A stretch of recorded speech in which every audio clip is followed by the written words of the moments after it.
Shalom, Bapak Ibu, Saudara semuanya.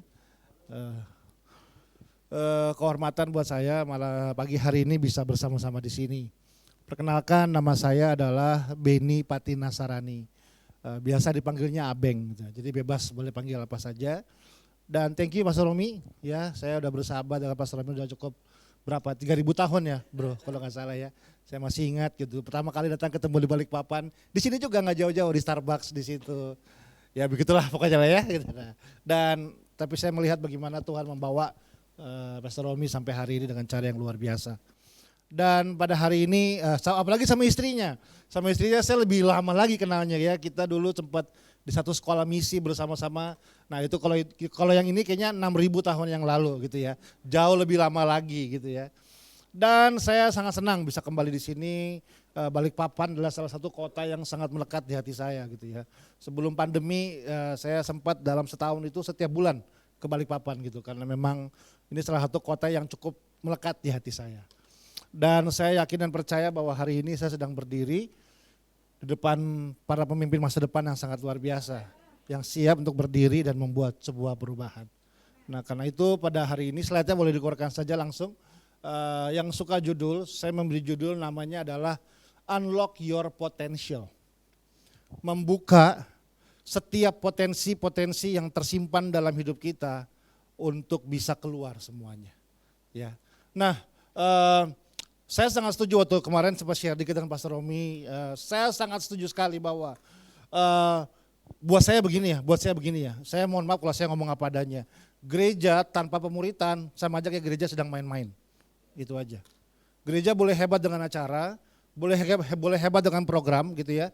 Boleh hebat dengan event-eventnya, tapi gereja tanpa pemuritan itu kita kayak nggak ngapa-ngapain sebenarnya. Karena saya tetap mempercayai metode Yesus melahirkan pemimpin adalah dengan cara bukan buat KKR, bukan cuma buat acara-acara yang besar, tapi dengan cara dia memuridkan orang-orang yang dia pilih. Nah karena itu harus jadi DNA kita ya, saya sangat percaya itu. Nah hasil dari sebuah pemuritan adalah sebuah kedewasaan dalam kerohanian kita. Oke ya, jadi makanya kenapa banyak orang yang kalau saya sebut namanya begini ya, kalau saya cukup menyesalkan banyak banget pemimpin yang buat saya begini, pemimpin yang lahir dan besar dengan cara karbitan. Karbitan tuh artinya dengan cepat dia bisa melejit, mungkin hanya karena quotes-nya bagus gitu ya, mungkin hanya karena followersnya banyak gitu ya, mungkin hanya karena nggak tenang aja saya punya followers, saya punya semuanya gitu ya, tapi saya tetap mempercayai inti dari kekristenan bukan cuma sekedar apa yang terlihat di luar dan orang like dan semuanya. Tapi inti dari sebuah kekristenan adalah hati yang mau dimuridkan, yang mau dibentuk, yang mau bertumbuh dan didewasakan dalam setiap kehidupan kita. Amin. Nah karena itu yang dihasilkan dari pemuritan adalah kedewasaan. Nah hasil dari sebuah kedewasaan ada yang saya sebut namanya buah-buah yang dilahirkan. Salah satu buah yang akan muncul adalah potensi-potensi kita yang akan keluar. Yang akan memaksimalkan seluruh pelayanan kita, seluruh pekerjaan kita, membangun keluarga, apapun itu semua. Karena saya terlalu sangat percaya bahwa kita itu dilahirkan dengan potensi. Amin. Kita dilahirkan dengan kemampuan-kemampuan yang ada dalam setiap kehidupan kita. Nah, kita akan baca sebuah ayat dari kitabnya yang ke Efesus pasal yang kelima. Efesus pasal yang kelima ayat 15 sampai 17. Oke ya. Saya akan bacakan, teman-teman dan Bapak Ibu dengarkan baik-baik. Demikianlah firman Tuhan. Karena itu perhatikanlah dengan seksama. Coba bilang perhatikan dengan seksama. Oke. Bagaimana kamu hidup, janganlah seperti orang bebal. Kata jangan seperti orang bebal. Oke. Tetapi seperti orang arif dan pergunakanlah waktu yang ada. Katakan pergunakan waktu yang ada. Karena hari-hari ini adalah jahat. Sebab itu janganlah kamu bodoh, tetapi usahakanlah supaya kamu mengerti kehendak Tuhan. Nah, dari ayat-ayat ini ada beberapa hal yang saya temukan dan saya rasa kita bisa pelajari bersama-sama untuk kepentingan memahami dan mengerti kehendak Tuhan dalam setiap kehidupan kita. Kenapa ada potensi dalam hidup ini? Potensi Tuhan berikan untuk melayani sebuah misi. Amin. Nah misi itulah yang adalah, kalau buat saya namanya ini, panggilan hidup.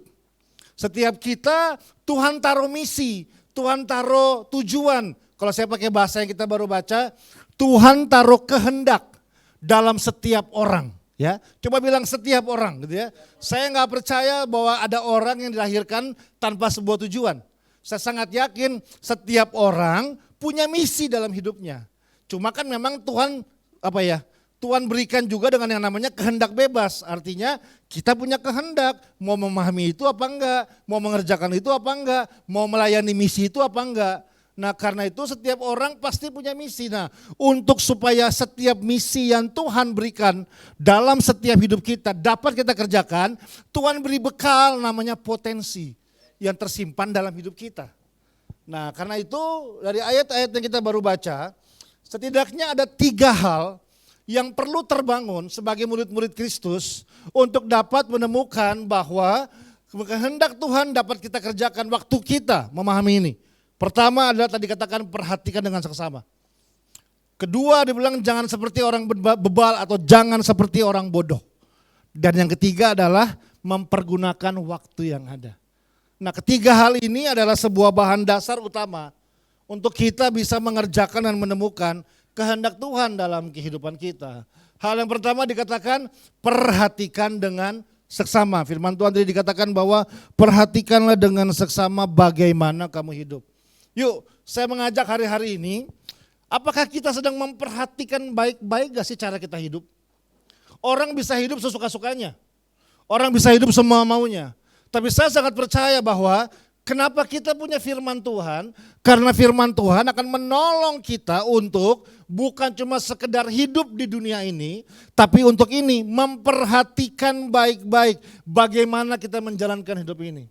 Menyikapi situasi-situasi yang sedang terjadi, menyikapi tantangan-tantangan yang sedang terjadi. Terima kasih, ada Starbucks? Enggak ada ya? Oh enggak ada, makasih ya. Makasih bro. Gitu ya. Menyikapi apa yang sedang terjadi, gitu ya. Saya mengajak bahwa kadang kita gagal sama hidup bukan karena kita nggak punya kesempatan, bukan karena kita nggak punya kemampuan, bukan karena kita nggak punya potensi, tapi kadang-kadang kita gagal dalam hidup karena kita nggak sungguh-sungguh memperhatikan dengan baik bagaimana kita menjalankan kehidupan. Banyak orang yang mengeluh sama apa yang dia pikir dia nggak punya, tapi orang nggak fokus sama apa yang dia punya. Padahal mungkin yang dia punya itu bisa tolong dia, tapi karena fokusnya cuma tentang apa yang dia nggak punya. Seandainya rumah saya lebih besar, seandainya tubuh saya lebih bagus, seandainya muka saya lebih cantik. Jadi pertanyaannya, kita punya mata nggak? Kita punya mata. Kita punya tangan nggak? Kita punya tangan. Orang gagal bersyukur sama apa yang dia punya karena fokusnya selalu tentang apa yang dia nggak punya. Nah makanya hal yang pertama yang perlu terbangun, perhatikanlah dengan seksama bagaimana kita menjalankan sebuah kehidupan. Anak-anak muda, ini adalah hal yang sangat serius. Perhatikan dengan seksama hari-hari ini bagaimana kita menjalankan kehidupan kita. Bahasa Inggrisnya bilang paying attention to every detail of your life. Membayar harga untuk memperhatikan setiap hal yang detail dalam setiap kehidupan kita. Untuk dapat memperhatikan dengan seksama, hal yang pertama perlu terbangun, bangunlah kemampuan yang saya sebut namanya perenungan. Amin. Karena saya belajar bahwa firman Tuhan gak hanya berhenti untuk kita baca, menurut firman Tuhan. Alkitab berkata, renungkanlah firman Tuhan siang dan malam. Jadi yang kita perlu latih diri untuk dapat membangun perenungan dalam kehidupan kita. Definisi perenungan yang sederhana adalah mengajukan pertanyaan kepada diri sendiri. Pernah gak sih gitu kita sekedar waktu kita mengalami sesuatu kan manusia cenderung reaktif ya. Dengar berita langsung panik. Terjadi sesuatu langsung bingung. Tapi kita kadang perlu lebih tenang, tenangkan diri kita dan coba memahami dengan seksama apa yang sedang terjadi dalam kehidupan kita. Sehingga kita bisa menemukan kata ini penting, pembelajaran kehidupan. Nah orang yang merenung adalah orang yang terbiasa bertanya sama diri sendiri.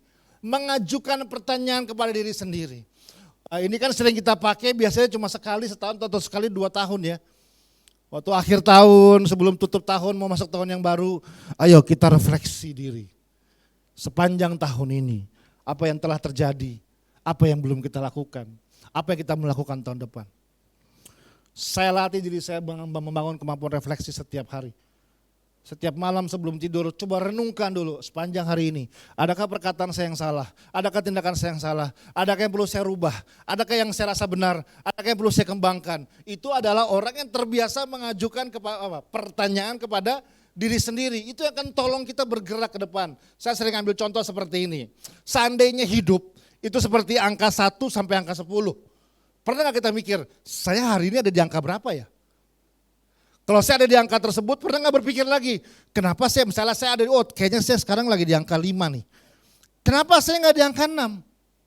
Kenapa saya sudah gak di angka 4? Saya pakai istilah aja ya. Karena intinya kita perlu terbiasa membangun kemampuan untuk bisa merenung dalam hidup kita.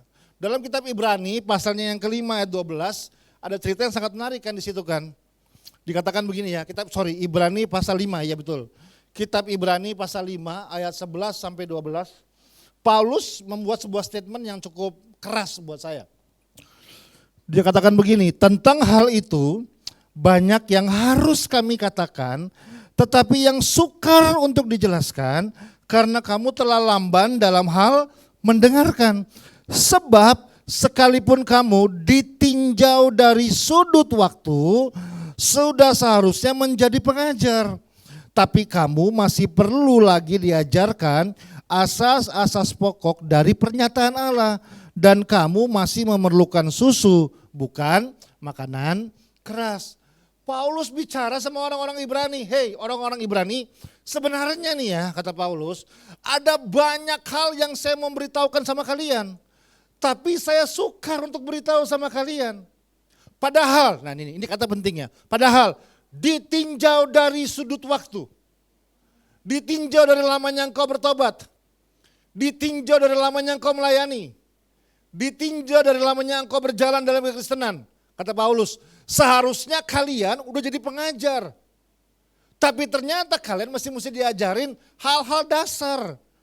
Seharusnya orang-orang yang setahu saya harusnya melihat perjalanan kalian, kata Paulus, harusnya kalian udah siap terima makanan keras.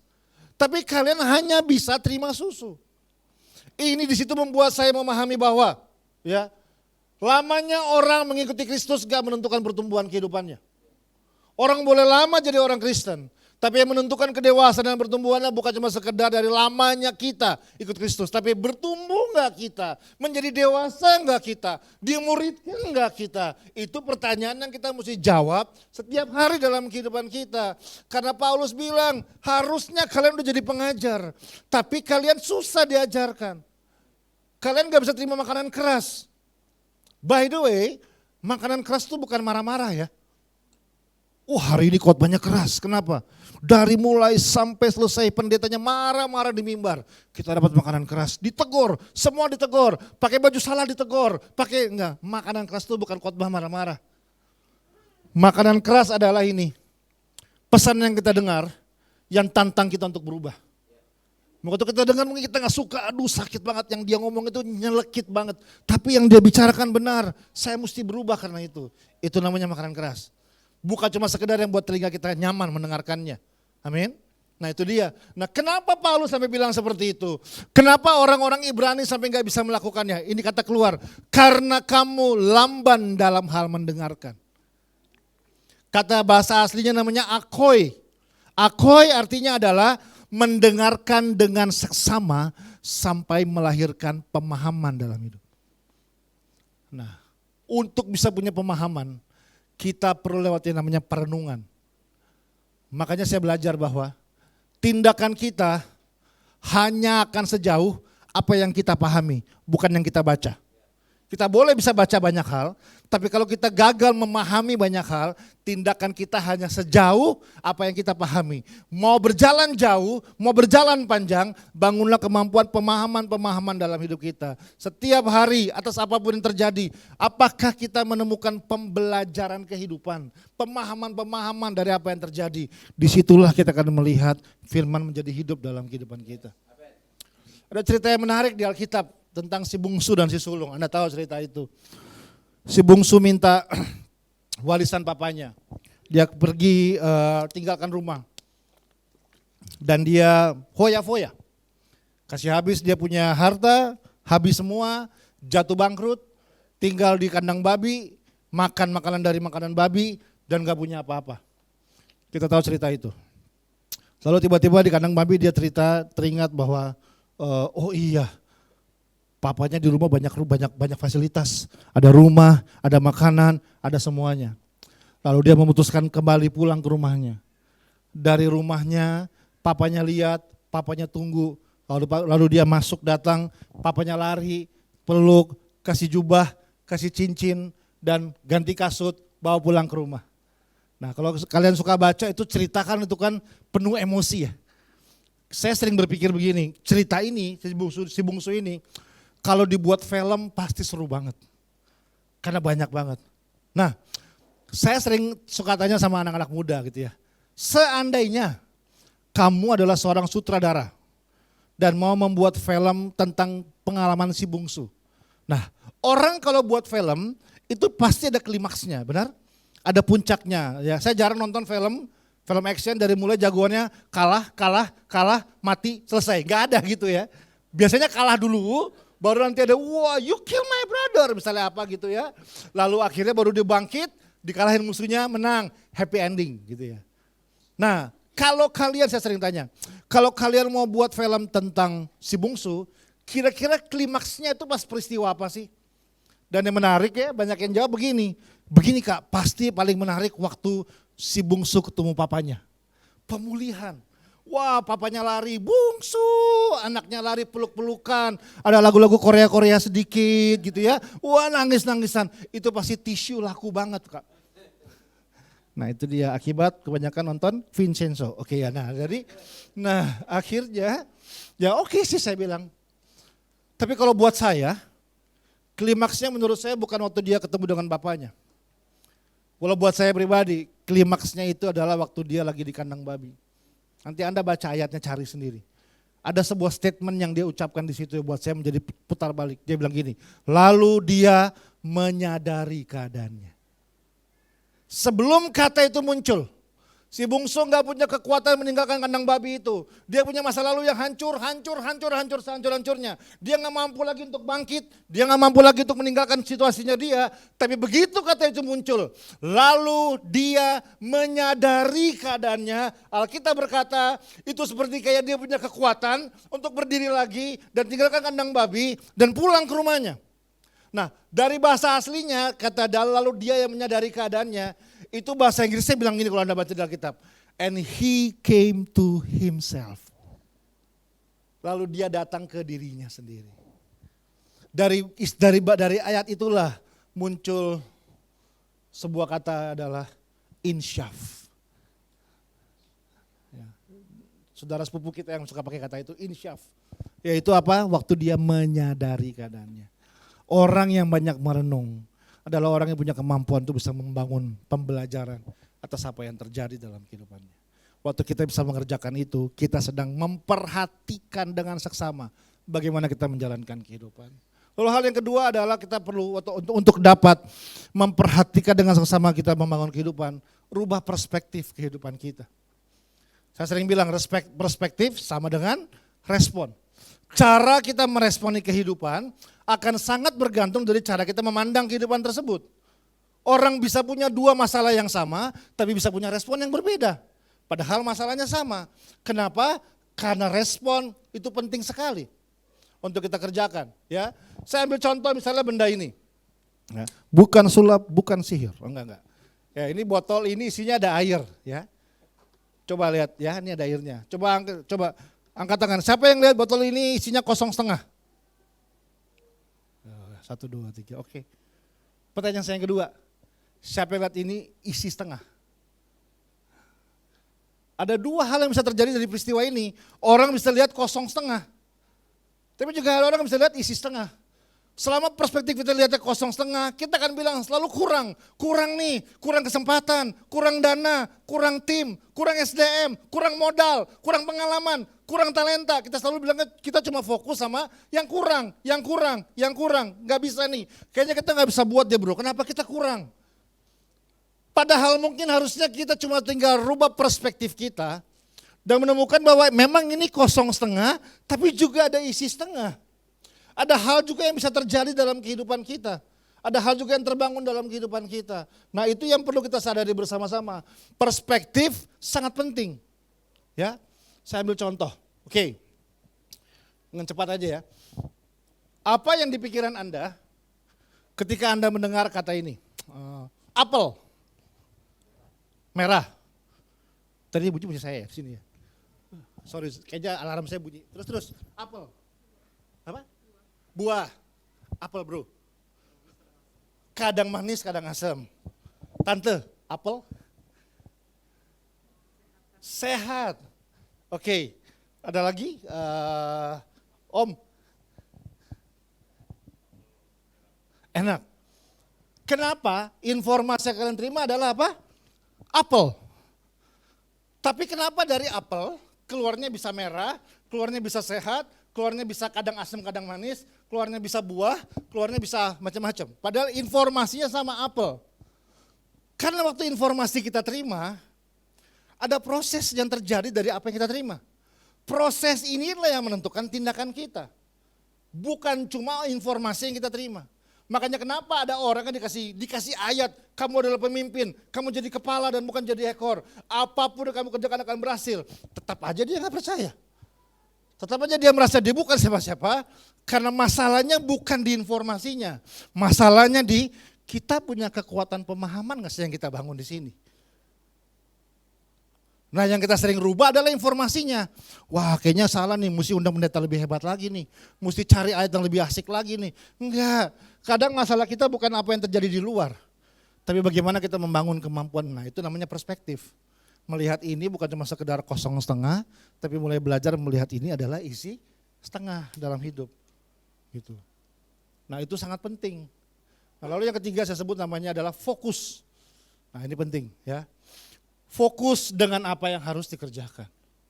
Kita memang adalah generasi multitasking ya.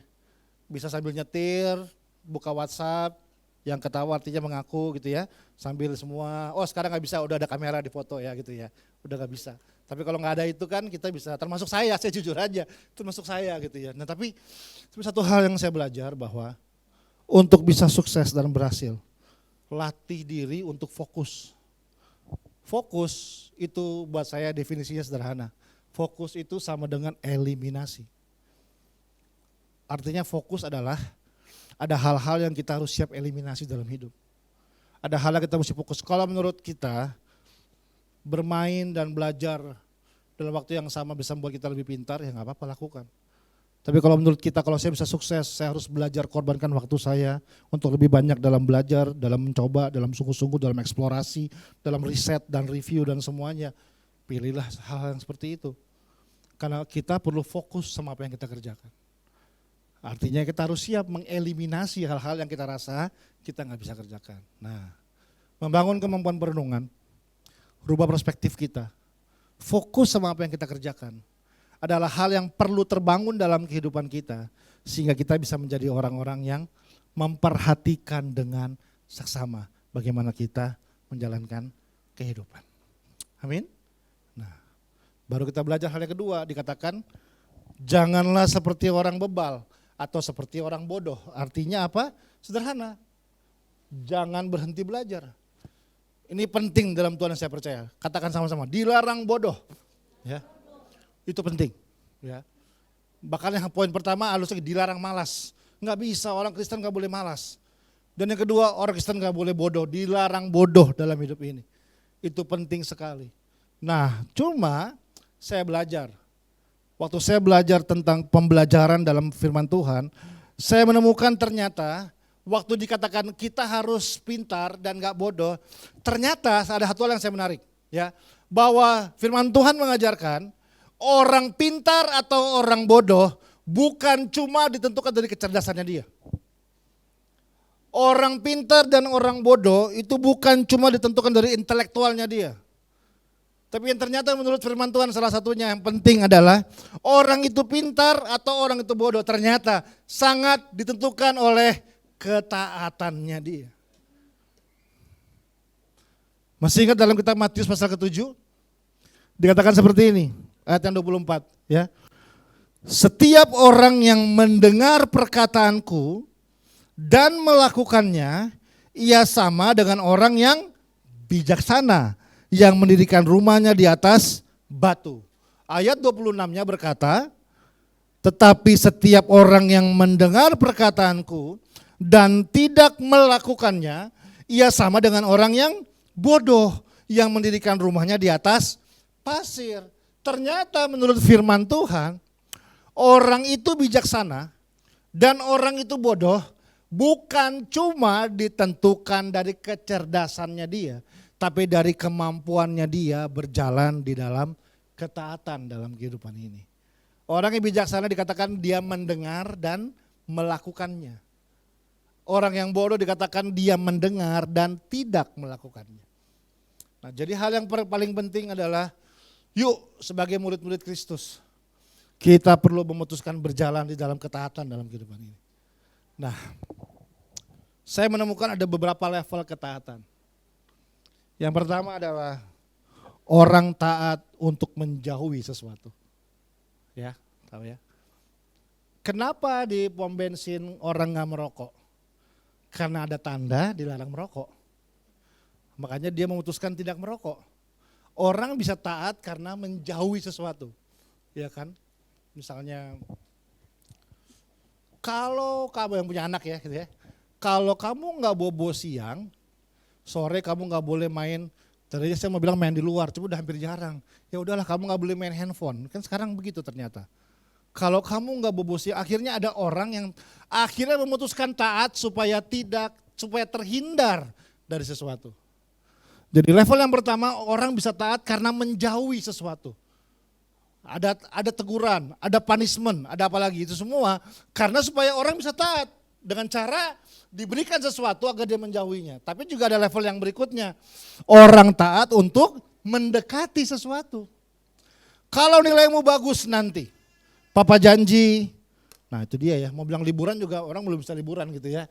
Nah, papa janji sesuatu lah misalnya. Akhirnya orang melakukan sesuatu untuk mendapatkan sesuatu. Salah enggak? Enggak. Karena memang itu adalah salah satu level dari ketaatan. Makanya gak sedikit orang-orang yang mau datang ke gereja cuma untuk itu. Mohon maaf. Ci, kalau mau tokonya laku percaya Yesus Ci. Pasti cuannya banyak Ci. Oh. Saya dulu besar di pelayanan misi. Kalau di Jawa, daerah Jawa itu kan banyak, kalau saya sebut namanya area-area khusus ya. Area-area yang dipercaya sebagai area-area yang sangat tanda kutip luar biasa. Gunung Allah, Gunung Bela gitu ya. Jadi kalau mau dapat sesuatu bisa datang ke sana. Nah ada sebuah daerah di dekat-dekat, saya lupa kalau nggak salah Tawangmangu atau Solo. Saya pernah dulu waktu ini udah ya 6.000 tahun yang lalu lah kira-kira ya. Ada sebuah daerah yang sangat terkenal di situ. Sebuah air terjun dan ada sebuah gua. Dan di situ ada seorang mbah yang hidup dan tinggal di situ. Dan hampir setiap minggu berbagai orang dari berbagai kota datang ke situ untuk bisa mendapatkan sesuatu. Satu kali saya pernah sekali-sekali iseng ada di sana gitu. Saya enggak ke mbah tersebut, enggak ya. Saya lagi pelayanan. Nah, saya nongkrong untuk sampai ke sana ada sebuah warung kecil. Nah, saya memang sengaja duduk di situ sambil memperhatikan beberapa orang yang lewat. Nah itu sekali ada seorang cinci lewat dan saya tanya langsung, Ci mau nanya dong, mau ngapain sih ke situ? Nah, baru dia ngobrol, oh iya gini loh, saya baru buka toko baru. Ya semoga toko yang baru ini bisa lebih berhasil, lebih sukses, cuannya lebih banyak. Oh ya lumayan lah, bisa buat keluarga, bisa buat semua. Oh jadi dia datang ke sana untuk toko laku, centeng, toko laku. Nah. Terus yang kedua lewat seorang gadis kira-kira umur 30-an lah, kalau saya nggak salah ya, saya nggak nanya umurnya. Saya tanya aja, Mbak mau nanya dong, mau ngapain sih ke situ Mbak gitu ya. Iya nih udah kepala 3, di rumah setiap minggu nggak ada yang pernah nyamperin. Papa mama udah pusing, mana dong kita udah pengen nih ngomong baby gitu ya. Oke, oh. Ya siapa tahu pulang dari sini nyantol 1 gitu katanya gitu ya. Oh jadi dia datang untuk cari jodoh, centeng cari jodoh gitu ya. Lalu tiba-tiba yang terakhir saya lewat seorang bapak-bapak gitu ya. Dan dia mulai tanya, Pak gimana Pak mau ngapain sih kesini? Iya nih di kantor lagi ada promosi jabatan. Siapa tahu saya dapat 1 jabatan baru, ya basah lah gitu ya. Lumayan lah dapat gaji naik, fasilitas nambah. Ya bisa pergi ajak keluarga jalan-jalan dan semua. Oh ternyata dia datang untuk naik jabatan, centeng. Toko laku, dapat jodoh, naik jabatan gitu ya. Terus saya langsung berpikir, kira-kira orang yang ke gereja ada yang cari itu juga nggak ya? Kadang juga tanpa sadar kita datang cuma untuk itu. Itu kita kayak coba nawarin sebuah jimat baru namanya Yesus. Kalau mau sukses pakai ini jimat. Nah waktu di dalam masuk fase pemuritan kita akan temukan kata ini, pikul salib, mental semua tiba-tiba langsung. Karena kekristenan bukan cuma sekedar apa yang kita bisa dapat. Tapi kekristenan bicara tentang kita berjalan mengikuti Yesus menjadi serupa dengan Kristus dalam kehidupan kita. Orang bisa taat hanya untuk menjauhi sesuatu. Orang bisa taat hanya untuk mendekati sesuatu. Tapi ada level ketaatan yang berikutnya. Saya menyebutnya namanya adalah taat karena cinta. Kita taat karena kita mengasihi Tuhan. Kita taat karena kita menghargai Tuhan. Titik. Itu yang perlu terbangun dalam kehidupan kita. Itu yang perlu terjadi dalam setiap kehidupan kita. Tuhan, saya mentaati Engkau bukan cuma karena apa yang Tuhan udah kasih dan belum kasih dalam hidup saya. Tapi saya mentaati Engkau Tuhan karena memang Engkau layak ditaati dan saya menghormati karena apa yang Tuhan telah buat yang gak mungkin saya balas dalam hidup saya. Nah, budaya inilah yang perlu terbangun dalam setiap kehidupan kita. Kita mentaati Tuhan karena kita mengasihi Tuhan. Kadang-kadang kita perlu belajar loh saudara. Ya, saya dulu tinggal di Jakarta, pernah di satu tempat dalam sebuah kondisi yang cukup daerahnya cukup Bronx gitu. Jadi daerahnya daerah Misbang, tahu Misbang? Dikit-dikit misi bang gitu ya, dikit-dikit misi bang gitu ya. Nah di situ banyak masjid, banyak musola, banyak tempat sahabat-sahabat Muslim kita beribadah. Jadi akhirnya saya banyak bersahabat dengan para sahabat-sahabat Muslim. Tahu gak? Selama saya bergaul dengan mereka, saya hampir gak pernah temukan mereka bilang begini, besok saya mau pindah masjid aja. Kenapa? Aduh khotbahnya gak bagus. Saya hampir gak pernah dengar. Saya gak pernah dengar mereka bilang, saya mau pindah masjid aja. Kenapa? Gak pernah disapa di sini. Sendal saya hilang, kadang-kadang 10 kali hilang. Tetap. Nah kalau kita kan enggak, terluka, pahit, semua. Akhirnya muncullah semua di sini. Termasuk saya.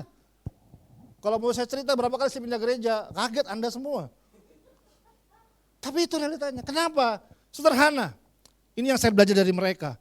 Karena mereka hanya datang untuk beribadah, titik. Gak ada yang lain. Kadang kita datang untuk beribadah, supaya diberkati, sukses, dapat jodoh. Kan firman Tuhan udah bilang itu semua akan ditambahkan dalam kehidupan kita. Fokus pengejaran kita adalah berjalan di dalam ketaatan. Waktu kita kerjakan itu, Alkitab bilang kita gak seperti orang bodoh. Tapi kita seperti orang yang bijaksana. Amin. Nah berjalan dalam ketaatan. Nah baru yang kedua bicara soal belajar ini penting. Saya sebut namanya adalah melatih diri untuk semakin baik. Ya, latih diri penting sekali. Nah, karena ada 3 hal. Ada yang namanya potensi. Nah saya belajar, ini kita belajar sedikit ya. Saya selesai. Ada yang namanya potensi. Ada yang namanya ability. Ada yang namanya skill. Oke.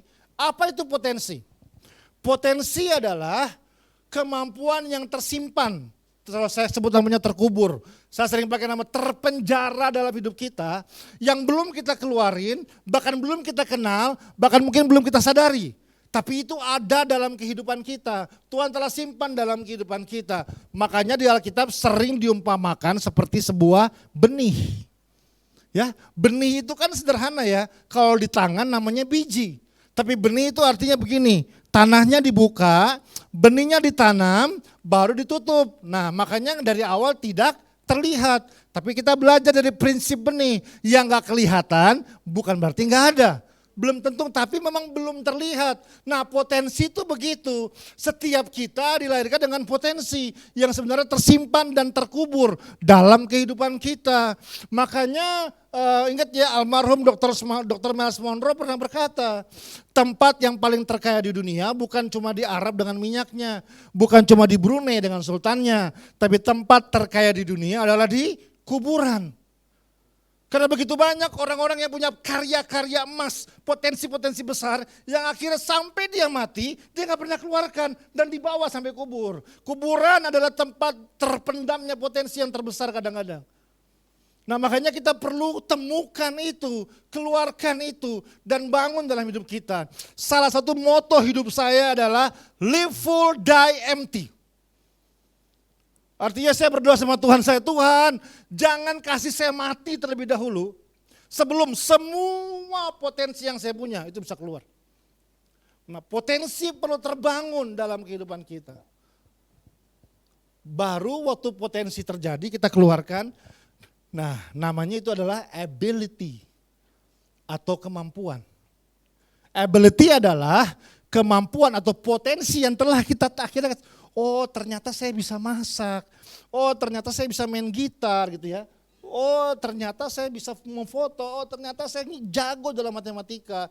Nah kita mulai mengeluarkannya, kita mulai mengerjakannya, itu namanya ability, saya punya kemampuan untuk mengerjakan itu. Nah tapi waktu kita mengerjakannya terus, kita melatihnya terus, kita mentraining itu terus, kita mengembangkannya, baru yang ketiga namanya adalah skill. Kalau potensi dan ability itu kita yang tahu, kita yang menyadarinya. Oh saya bisa nyanyi ternyata, menurut saya. Oh saya bisa main musik, menurut saya. Karena saya menyadarinya. Tapi waktu saya melatihnya, saya membangunnya, saya mengerjakannya, saya sedang merubah ability menjadi skill. Kalau skill itu udah bukan saya, orang lain yang menyadarinya. Bukan cuma saya yang bilang, orang yang bilang kamu memang jago main musik. Kamu memang jago kalau urusan masak-masakan dah. Kamu memang jago kalau urusan desain dan semuanya. Itu namanya skill. Bapak Ibu Saudara-saudara, yang orang bayar mahal itu skill. Yang akan tolong banyak orang itu skill. Skill adalah ability atau kemampuan yang telah terasah sedemikian rupa. Terasa sampai menjadi sesuatu yang orang hargai karena skill kita. Nah bicara tentang jangan seperti berhenti belajar adalah bicara tentang latih kita punya kemampuan. Temukan potensi, latih kemampuan kita dan menjadi sebuah skill. Tahukah salah satu tempat terbaik melatih ini semua? Komunitas yang berjalan dalam pemuritan. Kalau saya pakai bahasa Anda, cool. Buat saya ya, selain keluarga, pertama keluarga. Tapi buat saya pribadi, selain keluarga tidak ada tempat terhebat mengasah, melatih kemampuan kita selain dari namanya komunitas. Artinya Anda ada di jalan yang benar dan tepat ketika kita mulai fokus sama cool kita. Karena disitulah orang akan terasa, disitulah pemimpin akan lahir dan siap untuk menjalankan semua skillnya dia untuk membawa perubahan. Karena itu janganlah berhenti belajar. Oke? Kita masuk ke poin yang terakhir. Dikatakan tadi, perhatikan dengan seksama bagaimana kita hidup. Yang kedua, janganlah seperti orang bebal atau jangan berhenti belajar. Yang ketiga dikatakan tadi, pergunakanlah waktu yang ada. Artinya, latih diri untuk bisa mengelola waktu dengan baik. Ingat Musa pernah bilang apa? Ajarlah kami Tuhan, menghitung hari-hari kami yang sedemikian supaya kami beroleh hati yang bijaksana. Orang yang bijaksana adalah orang yang menghargai hari-hari dalam hidupnya. Adalah orang yang menghitung hari-hari dalam hidupnya. Nah, untuk dapat menjadi dan memahami dan mengerjakan kehendak Allah dalam kehidupan kita, hal yang sangat penting menurut saya adalah menghargai setiap waktu yang ada. Ya, karena prinsipnya sederhana, ini penting, waktu gak akan nungguin kita. Kan waktu gak bisa balik ya. Kita gak mungkin bisa rubah masa lalu, gak bisa. Yang bisa rubah saya selalu bilang, yang bisa rubah cuma satu, namanya Doraemon. Karena dia punya pintu ajaib, kita gak punya pintu ajaib. Amin. Nah makanya bicara tentang waktu, itu saya sangat suka dari statement dari Rasul Paulus. Ketika dia bawa itu dalam kitab Filipi pasal yang ketiga. Ayatnya yang ke-13 sampai 14. Ya, nah saya berhenti di sini. Dengarkan baik-baik firman ini. Saudara-saudaraku, aku sendiri tidak menganggap bahwa aku telah menangkapnya. Tetapi inilah yang kulakukan. Aku melupakan apa yang telah di belakangku dan mengarahkan diri kepada apa yang di hadapanku dan berlari kepada tujuan untuk memperoleh hadiah, yaitu panggilan sorgawi dari Allah dalam Kristus Yesus. Paulus ulang lagi, ada yang namanya panggilan sorgawi, ada yang namanya tujuan, yaitu ada yang namanya hadiah, yaitu panggilan sorgawi dalam Kristus Yesus. Itu yang telah dipersiapkan dalam setiap kita. Tapi untuk bisa mengerjakan ini, ada 3 hal yang perlu dikerjakan. Yang pertama adalah melupakan apa yang ada di belakang. Itu namanya adalah masa lalu. Coba semua bilang masa lalu. Ya, makanya kan masa lalu hanyalah, tahu lagunya semua. Saya bercanda. Ya, yang namanya masa lalu. Lalu yang kedua, belum berlari. Dikatakan apa? Melupakan di belakang namanya masa lalu. Lalu mengarahkan diri kepada apa yang ada di depan. Itu namanya hari ini. Katakan hari ini. Nah, baru yang ketiga dikatakan berlari pada tujuan. Itu namanya masa depan. Coba bilang masa depan. Jadi bicara soal waktu kan bicara soal itu. Masa lalu, hari ini, masa depan. Past, present, future. Nah, untuk bisa mengerjakannya kita perlu memahami kenapa ada masa lalu, perlu memahami kenapa ada hari ini, perlu memahami kenapa ada masa depan. Nah, ini yang perlu terbangun dalam kehidupan kita. Saya pakai istilah namanya adalah, biasa saya lakukan, berdamai dengan masa lalu. Ya, nanti kita bahas sedikit aja di sini. Berkeputusan dengan hari ini, berpengharapan dengan masa depan. Nah, ini yang perlu terbangun dalam kehidupan kita. Saya bahas yang pertama, namanya masa lalu. Saudara-saudaraku dan Bapak Ibu semua, setiap orang pasti punya namanya masa lalu. Setiap orang pasti punya. Permasalahannya adalah begini kan, ada orang-orang yang sudah hidup di hari ini, tapi nggak bisa berlari ke masa depan, karena setiap dia mau berlari ke masa depan, ada masa lalu yang berusaha terus untuk ingatkan dia, kayak ikat dia, dan bahwa dia nggak bisa kemana-mana. Ada orang yang mungkin dulu pernah diperkosa dan merasa gagal, karena pacaran awalnya baik-baik, kelihatannya cowoknya baik-baik, tapi ternyata dimanfaatkan, kehilangan keperawanan, dan habis semuanya. Sehingga akibatnya dia trauma, waktu dia sudah tinggalkan itu semua, mungkin sudah berlalu 5 tahun kah, 10 tahun lah. Tapi akhirnya dia gagal untuk kejar masa depan karena mungkin sebenarnya setelah itu Tuhan kirim laki-laki yang terbaik, cinta Tuhan, punya integritas, menghargai wanita yang dikirim, tapi dia nggak bisa terima itu karena setiap dia lihat itu, dia akan ingat masa lalunya. Ada orang yang pernah gagal dalam berbisnis, bangkrut, buat ini gagal, buat ini gagal, buat ini gagal. Ketemu berpartner malah ditipu, diambil uangnya, dimasukin penjara mungkin. Akhirnya dia bisa lewatin itu semua, selesai semua masalahnya, dan mulai jalan lagi, entah 5 tahun lagi, entah 10 tahun lagi. Ternyata Tuhan mengirim seorang partner bisnis yang terbaik, punya integritas, berkarakter, menghargai dan luar biasa. Tapi akhirnya dia gagal menerima itu karena setiap dia mau berpartner lagi, apa yang dia ingat? Masa lalu. Berapa banyak orang yang gagal, kalau kita punya bahasa ya, move on, untuk berjalan ke depan, karena enggak, tapi saya udah bertobat, iya kita udah bertobat.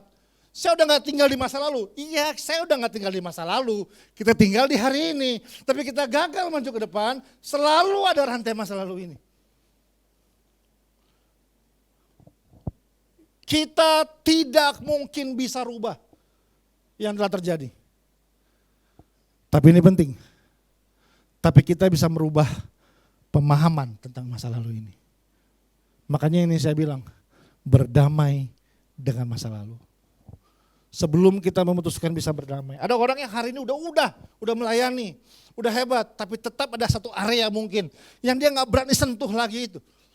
Mungkin karena area tersebut bersentuh dengan masa lalunya dia. Dia udah tinggalkan.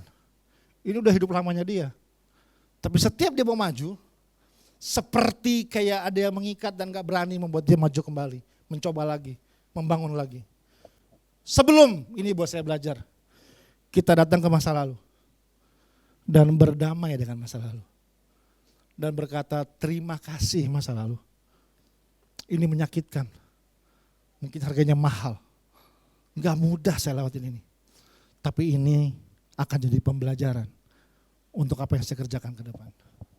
sebelum kita berhasil di sini, saya khawatir kita akan terus berjuang di area yang sama.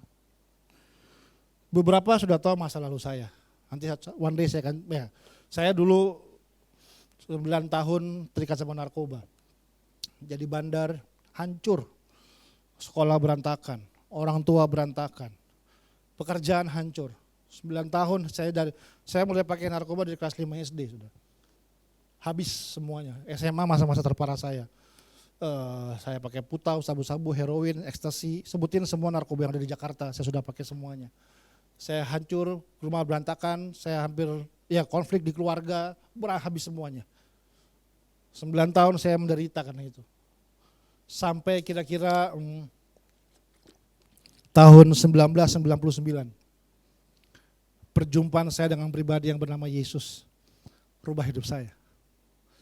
Dan di situ saya kembali bisa memenangkan hidup saya lagi. Dan dia memberikan saya namanya masa depan yang baru. Sejak hari itu saya mulai tinggalkan masa lalu saya. Cuma ada satu masalah yang saya hadapin. Waktu saya sudah bertobat, kan saya mau kejar masa depan saya ya. Nah, setiap saya mau bangun sesuatu, ini yang terlintas di pikiran saya. Kira-kira kalau saya mau bekerja, perusahaan mana yang mau terima saya ya? Adakah perusahaan yang ketika baca CV-nya tertulis mantan pecandu narkoba? Belum tentu ada yang mau terima. Kalau saya kerja di toko aja deh, adakah pemilik toko yang mau terima pegawai seperti saya? Kalau ketahuan bahwa ternyata saya dulunya adalah penjahat atau mantan pecandu narkoba.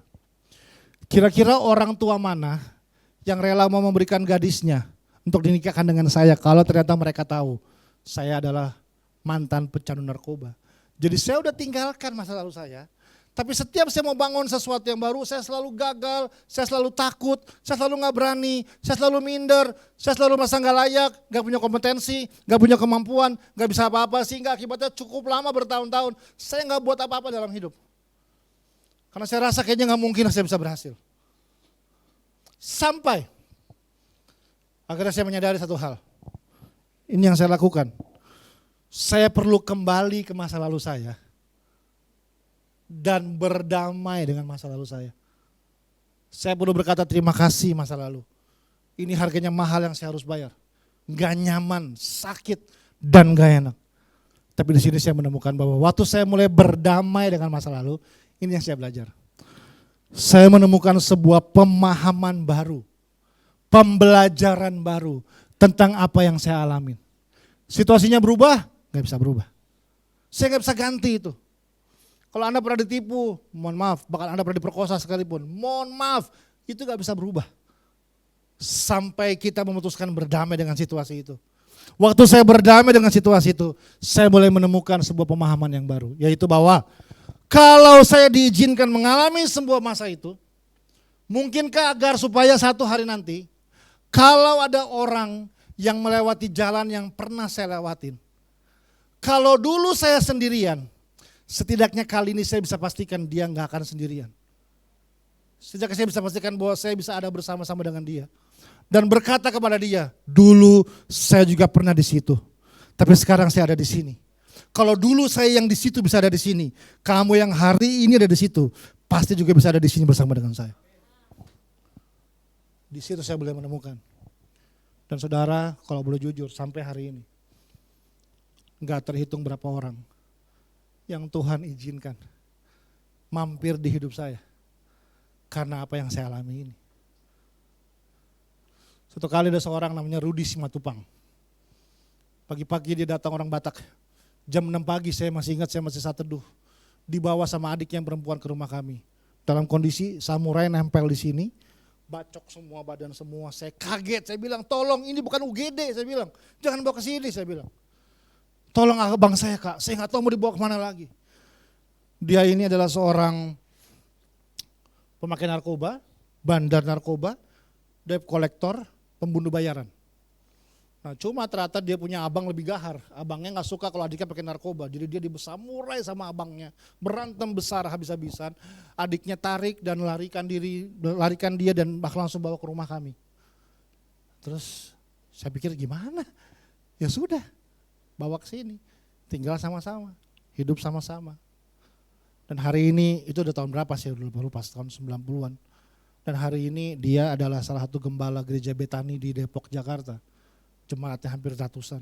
Sangat diberkati dan sangat luar biasa. Satu kali seorang ibu datang nangis-nangis.